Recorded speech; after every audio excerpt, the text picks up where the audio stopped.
ನಮಸ್ತೆ. ಶ್ರೀ ಶ್ರೀ ರಾಘವೇಂದ್ರ ಚಾನೆಲ್ಗೆ ನಿಮಗೆ ಸ್ವಾಗತ. ಇವತ್ತಿನ ದಿನ ನಾನು ನಿಮಗೆ ವಾಸ್ತುವಿನಲ್ಲಿ ಒಂದು ವಿಚಾರವನ್ನು ತಂದಿದ್ದೇನೆ. ಅದೇನು ಅಂತ ಹೇಳಿದ್ರೆ, ಹಿಂದಿನ ವಿಡಿಯೋದಲ್ಲಿ ಹೇಳಿದ ಹಾಗೆ ವಾಸ್ತು ಮನೆಗೆ ಇರುವಂತಹ ವಿಚಾರ, ಅಂದರೆ ನೀವು ತಗೊಂಡಂತಹ ಸೈಟಿಗೆ, ಭೂಮಿಗೆ ಸಂಬಂಧಪಟ್ಟಂತಹ ವಿಚಾರ. ಪ್ರತಿ ಭೂಮಿಯ ಪ್ರತಿ ಮಣ್ಣ ಕಣಕಣದಲ್ಲೂ ಕೂಡ ಎನರ್ಜಿ ಇರುತ್ತೆ. ಅದು ಪಾಸಿಟಿವ್ ಆಗಲಿ ಅಥವಾ ನೆಗೆಟಿವ್ ಆಗಲಿ. ಅದರಿಂದಾಗಿ ನೀವೇನು ಅಂತ ಹೇಳಿದ್ರೆ, ಸೈಟ್ ತಗೊಂಡಾಗ ಅಥವಾ ನಿಮ್ಮ ಮನೆಯನ್ನು ನೀವು ಕಟ್ಟಿದಾಗ ಆ ಮನೆಯಲ್ಲಿ ಅದರದೇ ಆದಂತಹ ಪಾಸಿಟಿವ್ ಎನರ್ಜಿ ಮತ್ತು ನೆಗೆಟಿವ್ ಎನರ್ಜಿ ಎರಡೂ ಕೂಡ ಇರುತ್ತೆ. ಹೀಗಿರುವಾಗ ನಾವು ಒಂದು ಮನೆಗೆ ಬಣ್ಣಗಳನ್ನು ಕೊಡುವಂಥದ್ದು, ಅಂದರೆ ಪೇಂಟಿಂಗ್. ನಿಮ್ಗೆ ಗೊತ್ತು, ಮನೆಗೆ ಒಂದು ಪೇಂಟ್ ಮಾಡ್ತೇವೆ ನಾವು ಅಲ್ವಾ, ಅನೇಕ ಕಲರನ್ನು ಯೂಸ್ ಮಾಡ್ತೇವೆ. ಆ್ಯಕ್ಚುಲಿ ವಾಸ್ತುವಿನ ಪ್ರಕಾರ ಕೆಲವೊಂದು ಬಣ್ಣಗಳು ಮಾತ್ರ ಮನೆಯ ಒಳಗೆ ಅಥವಾ ಮನೆಯ ಹೊರಗೆ ಯೂಸ್ ಮಾಡಬಹುದು. ಕೆಲವು ಬಣ್ಣಗಳು ಅಂದರೆ ಮನೆಯೊಳಗೆ ನಾವು ವಾಸ ಮಾಡೋದ್ರಿಂದ ಆ ಬಣ್ಣಗಳು ನಮಗೆ ಏನಾಗುತ್ತೆ ಅಂದರೆ ನೆಗೆಟಿವ್ ಫಾರ್ಮ್ ಆಗಿ ತಿರುಗುವಂತಹ ಸಾಧ್ಯತೆಗಳು ಜಾಸ್ತಿ ಇರುತ್ತೆ. ಆ್ಯಕ್ಯುರೇಟಾಗಿ ಹೌದು, ಇದು ನಿಜ.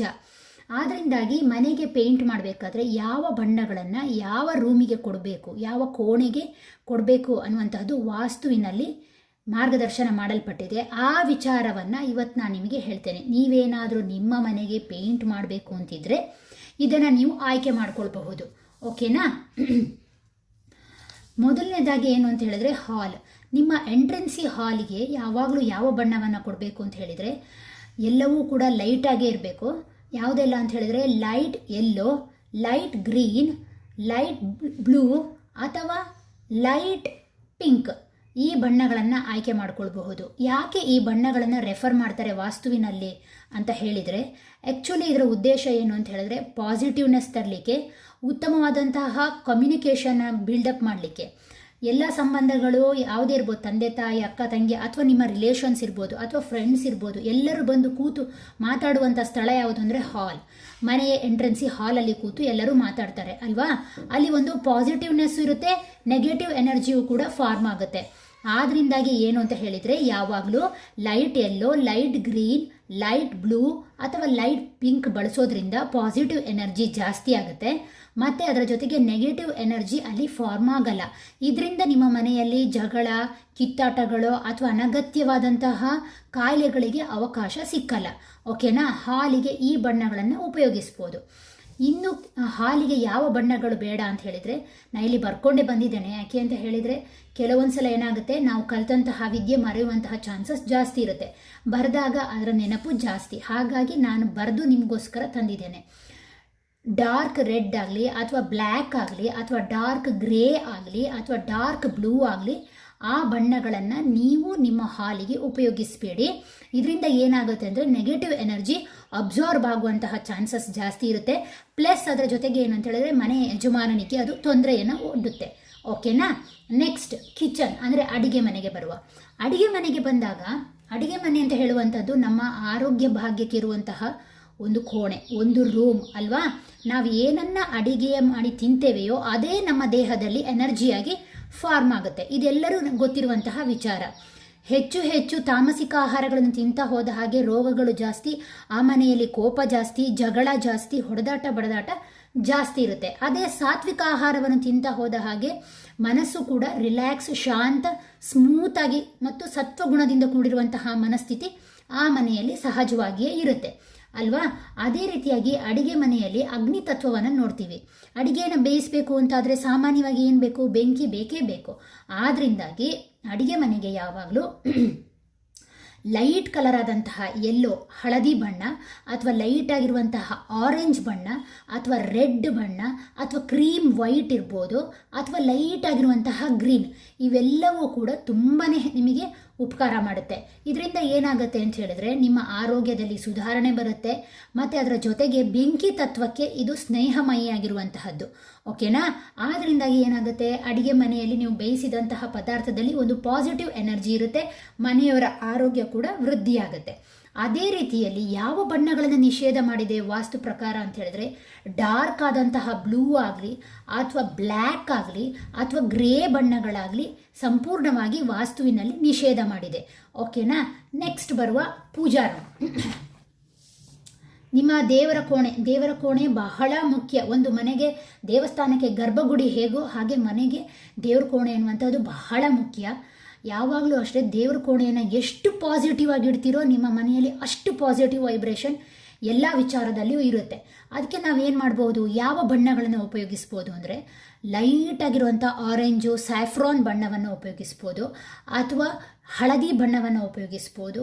ತುಂಬ ಗಾಢವಲ್ಲದಂತಹ ಬಿಳಿಯ ಬಣ್ಣ ಇರ್ಬೋದು, ಗಾಢವಲ್ಲದಂತಹ ಗುಲಾಬಿ ಹೂವಿನ ಬಣ್ಣ ಇರ್ಬೋದು. ಇವುಗಳನ್ನು ಬಳಸೋದ್ರಿಂದ ದೇವರ ಕೋಣೆಯಲ್ಲಿ ಪಾಸಿಟಿವ್ ಎನರ್ಜಿ ಜಾಸ್ತಿನೇ ಇರುತ್ತೆ. ಮತ್ತು ದೇವರ ಕೋಣೆ ಈ ಪೂರ್ವಕ್ಕೆ ಮುಖ ಮಾಡಿರುವಂತಹದ್ದು ಬಹಳ ಉತ್ತಮ, ಅಥವಾ ಒಂದು ಈಶಾನ್ಯ ಭಾಗಕ್ಕೆ ಇದ್ರೂ ಕೂಡ ಬಹಳ ಉತ್ತಮ. ಮನೆಯಲ್ಲಿ ಪಾಸಿಟಿವ್ ಎನರ್ಜಿ ಸಹಜವಾಗಿಯೇ ಇರುತ್ತೆ. ಇನ್ನು ಪ್ರಾರ್ಥನೆ ಮಾಡಬೇಕಾದ್ರೆ ಯಾವ ದಿಕ್ಕಿಗೆ ದೇವರಿಗೆ ಪ್ರಾರ್ಥನೆ ಮಾಡಬೇಕು ಅಂದರೆ ಈಸ್ಟ್ ಅಥವಾ ವೆಸ್ಟ್. ನೀವು ಮಂತ್ರ ಓದ್ತಿರೋ, ನೀವು ಪೂಜೆ ಮಾಡ್ತಿರೋ, ದೇವರಿಗೆ ಹಾಡು ಹೇಳ್ತಿರೋ, ಸ್ತುತಿಸ್ತಿರೋ, ಪ್ರಾರ್ಥನೆ ಮಾಡ್ತಿರೋ, ಏನೇ ಮಾಡಿದ್ರು ಈಸ್ಟ್ ಡೈರೆಕ್ಷನ್ ಅಥವಾ ವೆಸ್ಟ್ ಡೈರೆಕ್ಷನ್ಗೆ ಮಾಡಿ, ಪೂರ್ವ ಅಥವಾ ಪಶ್ಚಿಮಕ್ಕೆ ಮಾಡಿ. ಇದರಿಂದ ಹೆಚ್ಚಿನ ಲಾಭವನ್ನು ಪಡಿತೀರಾ. ಇದು ಪೂಜಾ ರೂಮಿನ ಬಗ್ಗೆ ಬಣ್ಣಗಳು. ನೆಕ್ಸ್ಟ್ ಯಾವುದು ಅಂತ ಹೇಳಿದ್ರೆ ನಿಮ್ಮ ಬೆಡ್ರೂಮಿಗೆ ಬರುವ. ಬೆಡ್ರೂಮಲ್ಲಿ 2 ರೀತಿಯಲ್ಲಿ ವಿಭಾಗ ಮಾಡ್ತೇವೆ. ಒಂದು ಪೇರೆಂಟ್ಸ್ ಅಂದರೆ ಪೋಷಕರು ಮಲಗುವಂತಹ ಬೆಡ್ರೂಮ್, ಇನ್ನೊಂದು ಮಕ್ಕಳು ಮಲಗುವಂತಹ ಬೆಡ್ರೂಮ್. ಈ ಬೆಡ್ರೂಮಲ್ಲಿ ಪೋಷಕರು ಅಂದರೆ ನಾವು ಹೆತ್ತವರು ಮಲಗುವಂತಹ ಕೋಣೆಯ ಬಣ್ಣಗಳು ಸ್ವಲ್ಪ ವೈಬ್ರೇಟ್ ಬೇರೆ ಇರುತ್ತೆ. ಯಾಕೆಂದರೆ ಸಹಜವಾಗಿ ಮಕ್ಕಳು ದೊಡ್ಡದಾಗ್ತಾ ಆಗ್ತಾ ನಮಗೂ ವಯಸ್ಸಾಗುತ್ತೆ, ಸ್ವಲ್ಪ ರೋಗ ರುಜಿನಗಳು ಸಹಜವಾಗಿ ಜಾಸ್ತಿ ಆಗುತ್ತೆ. ಅಥವಾ ಏನು ಅಂತ ಹೇಳಿದ್ರೆ ಮೆಂಟಲ್ ಸ್ಟ್ರೆಸ್ನೆಸ್ ಜಾಸ್ತಿ ಇರುತ್ತೆ, ನಿದ್ದೆ ಕೆಡುವಂತಹ ಪರಿಸ್ಥಿತಿಗಳು ಪೋಷಕರಿಗೆ ಸಹಜವಾಗಿ ಜಾಸ್ತಿ ಇರುತ್ತೆ. ಆದ್ರಿಂದಾಗಿ ಅವರು ಬೇರೆ ಕೋಣೆಯನ್ನು ಆಯ್ಕೆ ಮಾಡಿಕೊಂಡಾಗ ಅವರಿಗೆ ಬೇರೆ ಬಣ್ಣಗಳನ್ನು ಸೂಚಿಸ್ಬೋದು. ಯಾವುದೆಲ್ಲ? ತಿಳಿಯಾದಂತಹ ಗುಲಾಬಿ ಬಣ್ಣ, ಲೈಟ್ ಪಿಂಕ್, ಅಥವಾ ತಿಳಿಯಾದಂತಹ ಪರ್ಪಲ್, ನೇರಳೆಯ ಬಣ್ಣ, ಅಥವಾ ತಿಳಿಯಾದಂತಹ ಹಸಿರಿನ ಬಣ್ಣ. ಇದರಿಂದ ಏನು ಸಿಕ್ಕುತ್ತೆ? ಮಾನಸಿಕ ಶಾಂತಿ, ಒಳ್ಳೆಯ ನಿದ್ದೆ, ಅದರ ಜೊತೆಗೆ ಏನು ಅಂತ ಹೇಳಿದ್ರೆ ದಂಪತಿಗಳ ನಡುವೆ ಒಂದು ಸಾಮರಸ್ಯ, ಹಾರ್ಮನಿಯನ್ನು ಇದು ಕ್ರಿಯೇಟ್ ಮಾಡುತ್ತೆ. ಓಕೆನಾ? ಇದು ಪೇರೆಂಟ್ಸ್ ಬೆಡ್ರೂಮು. ಇನ್ನು ಮಕ್ಕಳ ಬೆಡ್ರೂಮಿಗೆ ಬಂದಾಗ ಯಾವುದೆಲ್ಲ ಇಂಪಾರ್ಟೆಂಟ್ ಹೇಳಿದಾಗ light green, light yellow colour, ಅಥವಾ ಲೈಟ್ ಪಿಂಕ್ ಕಲರ್, ಅಥವಾ ಆರೆಂಜ್ ಕಲರ್ ಎಲ್ಲವೂ ಕೂಡ ಲೈಟ್ ಬಣ್ಣದಲ್ಲಿ ಉಪಯೋಗಿಸಿದಾಗ ಅವರಲ್ಲಿ ಸ್ಕಿಲ್ ಡೆವಲಪ್ಮೆಂಟ್ ಆಗುತ್ತೆ, ಕ್ರಿಯೇಟಿವ್ನೆಸ್ ಜಾಸ್ತಿ ಆಗುತ್ತೆ, ಓದೋದ್ರ ಬಗ್ಗೆ ಆಸಕ್ತಿ ಜಾಸ್ತಿ ಆಗುತ್ತೆ, ಕಾಮ್ನೆಸ್ ಬರುತ್ತೆ, ಕಂಟಿನ್ಯೂಟಿ ಇರುತ್ತೆ ನಿದ್ದೆಯಲ್ಲಿ. ಕೆಲವೊಮ್ಮೆ ಮಕ್ಕಳು ಅಂಜಿ ಎದ್ದು ಬಿಡ್ತಾರೆ ಒಬ್ಬರೇ ಮಲಗಿಸಿದ್ರೆ ಅಂತ ಹೇಳಿದರೆ. ಇದೆಲ್ಲ ಒಂದು ಉತ್ತಮವಾದಂತಹ ವೈಬ್ರೇಷನ್ನ ಇದು ಕ್ರಿಯೇಟ್ ಮಾಡುತ್ತೆ. ಓಕೆನಾ? ಇದು ಚಿಲ್ಡ್ರನ್ ಬೆಡ್ರೂಮ್ ಮತ್ತು ಪೇರೆಂಟ್ಸ್ ಬೆಡ್ರೂಮ್. ಇದಕ್ಕೆ ವಿರುದ್ಧವಾಗಿರುವಂತಹ ಬಣ್ಣಗಳು ಯಾವುದೆಲ್ಲ, ಯಾವುದನ್ನು ಉಪಯೋಗಿಸಬಾರ್ದು ಅಂದರೆ ಗ್ರೇ ಬಣ್ಣ ಆಗಲಿ, ಅಥವಾ ಯಾರಿಗೆ ದೊಡ್ಡವರಿಗೆ ನಾನು ಹೇಳ್ತಾ ಇರೋದು, ಪೋಷಕರ ರೂಮಿಗೆ ಡಾರ್ಕ್ ಗ್ರೇ, ಬ್ಲ್ಯಾಕ್ ಅಥವಾ ಗ್ರೀನ್, ಈ ಡಾರ್ಕ್ ಬಣ್ಣಗಳನ್ನು, ಗಾಢವಾದ ಬಣ್ಣಗಳನ್ನು ಉಪಯೋಗಿಸ್ಬೇಡಿ. ಇದರಿಂದ ಏನಾಗುತ್ತೆ ಅಂದರೆ ನೆಗೆಟಿವ್ ಎನರ್ಜಿ ಹೊರಗಡೆ ಹೋಗಲ್ಲ, ಮನೆ ಒಳಗೇನೆ ಗೋಡೆಯಲ್ಲಿ ಅಬ್ಸರ್ವ್ ಆಗಿರೋದ್ರಿಂದ ಕೆಟ್ಟ ಕನಸು ಬೀಳುವಂತಹದ್ದು, ಅಥವಾ ನಿದ್ದೆಗೆ ಡಿಸ್ಟರ್ಬ್ ಆಗುವಂಥದ್ದು, ಅಥವಾ ಆರೋಗ್ಯದಲ್ಲಿ ವ್ಯತ್ಯಾಸ ಬರುವಂಥದ್ದು. ನೋಡಿ, ಒಂದು ವಿಷಯ ಹೇಳ್ತೇನೆ, ವಾಸ್ತು ಎಲ್ಲಿವರೆಗೆ ನಮ್ಮ ಜೀವನದಲ್ಲಿ ಹಾಸುಹೊಕ್ಕಾಗಿದೆ ಅಂತ ಹೇಳಿದರೆ, ಸರಿಯಾದಂತಹ ವಾಸ್ತು ಇಲ್ಲದ ಮನೆಯಲ್ಲಿ ಕ್ಯಾನ್ಸರ್ನಂತಹ ರೋಗಗಳು ಕೂಡ ಬರುವಂತಹ ಸಾಧ್ಯತೆಗಳನ್ನು ಕ್ರಿಯೇಟ್ ಮಾಡುತ್ತೆ. ಈ ಕ್ಯಾನ್ಸರ್ಗೆ ಮೂಲ ಕಾರಣ ಯಾರು ಅಂತ ಹೇಳಿದ್ರೆ ರಾಹು. ನಮ್ಮ ಗುರುಗಳು ಅದನ್ನೇ ಹೇಳ್ತಾ ಇದ್ರು, ರಾಹು ಒಂದು ಹಂತದಲ್ಲಿ ಕ್ಯಾನ್ಸರ್ ಕಣಗಳನ್ನು ದೇಹದಲ್ಲಿ ಉತ್ಪಾದನೆ ಮಾಡುವಂತಹ ಶಕ್ತಿ ಉಳ್ಳವನು ಜ್ಯೋತಿಷ್ಯದ ಪ್ರಕಾರ. ಆದ್ರಿಂದಾಗಿ ಆದಷ್ಟು ನಿಮ್ಮ ಬೆಡ್ರೂಮನ್ನು ಲೈಟ್ ಕಲರ್ ಆಗಿ ನಾನು ಹೇಳಿರುವ ಬಣ್ಣಗಳನ್ನು ಉಪಯೋಗಿಸಿ. ಇದು ನಿಮಗೆ ತುಂಬಾ ಲಾಭವನ್ನು ತಂದುಕೊಡುತ್ತೆ. ನೆಕ್ಸ್ಟ್ ಯಾವ್ದು ನೋಡೋಣ ಅಂತ ಹೇಳಿದ್ರೆ ಬಾತ್ರೂಮ್. ಎಸ್, ಬಾತ್ರೂಮ್ ಕೂಡ ಅಷ್ಟೇ ಬಹಳ ಮುಖ್ಯ. ಯಾಕೆ ಅಂತ ಹೇಳಿದ್ರೆ ನಮ್ಮ ನೆಗೆಟಿವ್ ಎನರ್ಜಿಯನ್ನು ಕ್ಲೀನ್ ಮಾಡ್ಕೊಳ್ಳೋದು ಯಾವುದ್ರ ಮೂಲಕ? ಪಂಚಭೂತಗಳ ಮೂಲಕ. ಯಾರೂ ಕೂಡ ಅಗ್ನಿಹೋತ್ರವನ್ನು ಮನೆಯಲ್ಲಿ ಮಾಡಲ್ಲ, ಸಹಜವಾಗಿ ಯಾರೂ ಮಾಡಲ್ಲ, ತಿಳಿದವರು ಮಾಡ್ತಾರೆ. ಅಥವಾ ಹೋಮ ಹವನಗಳು ದುಡ್ಡಿದ್ದವರು ಮಾಡ್ತಾರೆ, ಆಸಕ್ತಿ ಇದ್ದವರು ಮಾಡ್ತಾರೆ. ಕ್ಲೆನ್ಸ್ ಆಗಲ್ಲ ಮನೆ, ಅಥವಾ ಮನುಷ್ಯ ಕ್ಲೆನ್ಸ್ ಆಗಲ್ಲ. ದೇವಸ್ಥಾನಕ್ಕೆ ಎಷ್ಟು ಜನ ಹೋಗ್ತಾರೆ? ಕ್ಲೆನ್ಸ್ ಆಗಲ್ಲ. ಆದ್ರಿಂದಾಗಿ ಬಾತ್ರೂಮ್ ಎನ್ನುವಂತಹದ್ದು ಒಂದು ಕ್ಲೆನ್ಸಿಂಗ್ ಒಂದು ಪ್ಲೇಸ್. ಅದು ನೀವು ಸ್ನಾನ ಮಾಡ್ತೀರಾ, ನಿಮ್ಮ ಎನರ್ಜಿನ ನೀವು ತೊಳ್ಕೊತೀರಾ. ಆದ್ರಿಂದಾಗಿ ಏನಾಯಿತು, ನಿಮ್ಮ ದೇಹದಲ್ಲಿರುವಂತಹ ನೆಗೆಟಿವಿಟಿ ಹೊರಗಡೆ ಹೋಗುತ್ತೆ. ಆದ್ರಿಂದಾಗಿ ಬಾತ್ರೂಮ್ ವೆರಿ ಇಂಪಾರ್ಟೆಂಟ್ ಒಂದು ಮನೆಗೆ, ಗೊತ್ತಾಯ್ತಾ? ಸ್ನಾನದ ಕೊಠಡಿ ಯಾವಾಗಲೂ ಲೈಟ್ ವೈಟ್ ಆಗಿರಬೇಕು, ಅಥವಾ ಲೈಟ್ ಬ್ಲೂ ಆಗಿರಬೇಕು, ಅಥವಾ ಲೈಟ್ ಗ್ರೀನ್, ಅಥವಾ ಇನ್ನು ಪೇಸ್ಟಲ್ ಗ್ರೀನ್ ಅಂತ ಈಗೆಲ್ಲ ಬರುತ್ತೆ, ಆ ಬಣ್ಣಗಳನ್ನು ಉಪಯೋಗಿಸ್ಬೋದು. ಎಲ್ಲವೂ ತಿಳಿಯಾದ ಬಣ್ಣಗಳನ್ನು ಉಪಯೋಗಿಸೋದ್ರಿಂದ ನಿಮ್ಮ ಎನರ್ಜಿ ಒಳ್ಳೆ ರೀತಿಯಲ್ಲಿ ಕ್ಯಾಚ್ ಆಗುತ್ತೆ. ಅದರ ಜೊತೆಗೆ ಅದು ಕ್ಲೆನ್ಸ್ ಆಗುತ್ತೆ ಮತ್ತು ಪ್ಯೂರಿಟಿ ಬರುತ್ತೆ. ಅಂದರೆ ನೀವು ಹೊರಗಡೆಯಿಂದ ಹೋಗಿ ಬಂದಿರ್ತೀರ, ಕಾಲು ತೊಳಿತೀರ, ಮನೆಗೆ ಬರ್ತೀರಾ, ಆದರೆ ಮೆಂಟಲಿ ನಿಮಗೆ ಆ ಸ್ಟ್ರೆಸ್ ಇರುತ್ತೆ, ನಿಮ್ಮ ರಿಲೇಷನ್ಶಿಪ್ ಮೇಲೆ ಅದು ಫೈಟಿಂಗ್ ಆಗ್ಬೋದು. ಆದ್ರಿಂದಾಗಿ ಏನು ಮಾಡ್ಬೋದು, ಅಂಥ ಸಂದರ್ಭದಲ್ಲಿ ನೀವು ನಿಮ್ಮ ಮನೆಯ ಬಾತ್ರೂಮಿಗೆ ಹೋಗಿ ಒಂದು ಸ್ವಲ್ಪ ಟಬ್ಬಿಗೆ ಸಾಲ್ಟ್ ನಿಮ್ಮ ಕೈಯಲ್ಲೇ ತಗೊಂಡು ಕಲ್ಲುಪ್ಪನ್ನು ಹಾಕಿ ಸ್ನಾನ ಮಾಡೋದ್ರಿಂದ ಆ ನೆಗೆಟಿವ್ ಫಾರ್ಮೇಷನ್ ಏನಾಗುತ್ತೆ ಹೊರಗಡೆ ಹೋಗುತ್ತೆ. ನಿಮ್ಮ ಮೂಡ್ ಚೇಂಜ್ ಆಗುತ್ತೆ. ಪಾರ್ಟ್ನರ್ಸ್ ಜೊತೆ ಜಗಳ ಆಗಲ್ಲ, ಹೆಂಡತಿ ಜೊತೆನೋ ಮಕ್ಕಳ ಜೊತೆನೋ ಅಥವಾ ಗಂಡನ ಜೊತೆನೋ ಜಗಳ ಆಗಲ್ಲ, ಮೂಡ್ ಚೇಂಜ್ ಆಗುತ್ತೆ. ಅದಕ್ಕೋಸ್ಕರ ಬಾತ್ರೂಮ್ ಎನ್ನುವಂಥದ್ದು ಒಂದು ಕ್ಲೆನ್ಸಿಂಗ್ ರೂಮ್. ಆದ್ದರಿಂದಾಗಿ ನೀವೇನು ಮಾಡಬೇಕು, ಬಾತ್ರೂಮಿಗೆ ಇಂತಹ ಬಣ್ಣಗಳನ್ನು ಉಪಯೋಗಿಸೋದು ಬಹಳ ಮುಖ್ಯ. ಓಕೆ, ನೆಕ್ಸ್ಟ್ ಟಾಯ್ಲೆಟ್ಗೆ ಬರುವ. ಟಾಯ್ಲೆಟ್ ಕೂಡ ಅಷ್ಟೇ ಕ್ಲೆನ್ಸಿಂಗ್. ಅದು ನಿಮಗೆ ಗೊತ್ತಿರೋ ಹಾಗೆ ನಮ್ಮ ದೇಹವನ್ನು ನಾವು ಶುಚಿಗೊಳಿಸುವಂಥದ್ದು, ಹೇಗೆ ನೀರನ್ನು ಫಿಲ್ಟರ್ ಮಾಡಲಿಕ್ಕೆ ಒಂದು ಅವಕಾಶ ಇದೆಯೋ ಅದೇ ರೀತಿಯಲ್ಲಿ ಕರುಳು ತನ್ನ ಕೆಲಸವನ್ನು ಮಾಡಿ ಹೊರ ಮಾಡುವಂತಹ ಒಂದು ಕ್ರಿಯೆ. ಆದ್ದರಿಂದಾಗಿ ಟಾಯ್ಲೆಟ್ ಕೂಡ ಕ್ಲೆನ್ಸ್ ರೂಮಿಗೆ ಸೇರುವಂತಹದ್ದು. ದಯವಿಟ್ಟು ಟಾಯ್ಲೆಟ್ ಅಂತ ನೆಗ್ಲೆಕ್ಟ್ ಮಾಡಬೇಡಿ. ಯಾವಾಗಲೂ ಅದರ ಫೇಸ್ ನಾರ್ತ್ ಅಥವಾ ಸೌತಿಗೆ ಇರಬೇಕು. Seat, toilet seat. ಮತ್ತು ನೆಕ್ಸ್ಟ್ ಏನು ಅಂತ ಹೇಳಿದರೆ ಅಲ್ಲೂ ಕೂಡ ಬಣ್ಣ ತುಂಬಾ ಇಂಪಾರ್ಟೆಂಟ್ ಆಗುತ್ತೆ. ಇಲ್ಲಾಂದರೆ ಪೈಲ್ಸ್, ಗಟ್ಸ್ನಂತಹ ಸಂಬಂಧಪಟ್ಟ ರೋಗಗಳು, ಕರುಳಿಗೆ ಸಂಬಂಧಪಟ್ಟದ್ದು, ಲಿವರ್ಗೆ ಸಂಬಂಧಪಟ್ಟದಕ್ಕೆ ನೇರ ಪರಿಣಾಮ ಬೀರುತ್ತೆ. ಅದರಲ್ಲೂ ಎಸ್ಪೆಷಲಿ ಹೆಣ್ಣು ಮಕ್ಕಳಿಗೆ ಅದರಿಂದ ತೊಂದರೆಗಳು ಜಾಸ್ತಿ.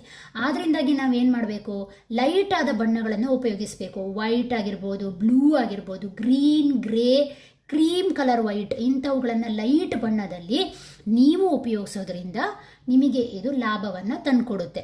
ಇನ್ನೊಂದು ಸಲ ಹೇಳ್ತೀನಿ, ಕೇಳಿಸ್ಕೊಳ್ಳಿ. Light blue, light grey, light green ಅಥವಾ ವೈಟ್, ಈ ಬಣ್ಣಗಳು ಏನು ಅಂತ ಹೇಳಿದರೆ ಟಾಯ್ಲೆಟಲ್ಲಿ ಈ ಬಣ್ಣಗಳನ್ನು ಪೇಂಟ್ ಮಾಡೋದ್ರಿಂದ, ಗೋಡೆಗೆ ಪೇಂಟ್ ಮಾಡಿಸೋದ್ರಿಂದ ನಿಮಗೆ ಇದು ಅನುಕೂಲ ಆಗುತ್ತೆ. ಓಕೆನಾ? ಇದು ವಾಸ್ತುವಿನಲ್ಲಿ ಬಣ್ಣಗಳು ಇರುವಂತಹದ್ದು. ಯಾಕೆ ಈ ಬಣ್ಣಗಳನ್ನು ಉಪಯೋಗಿಸ್ತೇವೆ ಅಂತ ಹೇಳಿದರೆ, ಮನುಷ್ಯನಿಗೆ ಹೇಗೆ ನೋಡಿ, ನೀವೇ ಆಲೋಚನೆ ಮಾಡಿ. ನೀವು ಹಲವಾರು ರೀತಿಯ ಕಲರ್ ಡ್ರೆಸ್ಗಳನ್ನು ಹಾಕ್ತೀರಾ.